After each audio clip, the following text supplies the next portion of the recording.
DPI Tamil News.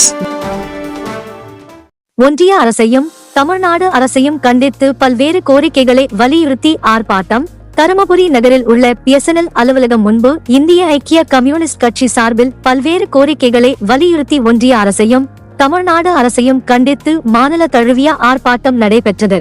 ஆர்ப்பாட்டம் மாவட்ட நிர்வாக குழு உறுப்பினர் பச்சாகவுண்டர் தலைமையில் விலைவாசி உயர்வை கட்டுப்படுத்த வேண்டும், நீட் தேர்வு ரத்து செய்ய வேண்டும், தொழிலாளர் சட்டங்களின் திருத்தத்தினை திரும்ப பெற வேண்டும், இஸ்ரோ நிறுவனத்தில் தனியார் மையத்தினை கண்டித்தும் மருத்துவ கல்வியை வேகமாக தனியார் மயமாக்கி வருவதனை நிறுத்த வேண்டும், விவசாய தொழிலாளர் நல வாரியம் ஏற்படுத்த வேண்டும், காவிரியின் குறுக்கே மேகதாது அணை கட்ட கர்நாடகாவின் முயற்சியை தடை செய்ய வேண்டும், பழங்குடியின மக்களின் வாழ்வாதாரத்திற்கு நாட்டு கறவை மாடுகள் வாங்க 100% மானியம் வழங்க வேண்டும் உள்ளிட்ட பல்வேறு கோரிக்கைகளை வலியுறுத்தி கோஷங்கள் எழுப்பி ஆர்ப்பாட்டம் நடத்தினர்.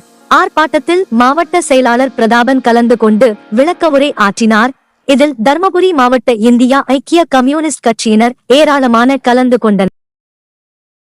குறும் செய்திகள் உடனுக்குடன் தெரிந்து கொள்ள DPI தமிழ் நியூஸ் சேனலை சப்ஸ்கிரைப் செய்து இணைந்திருங்கள்.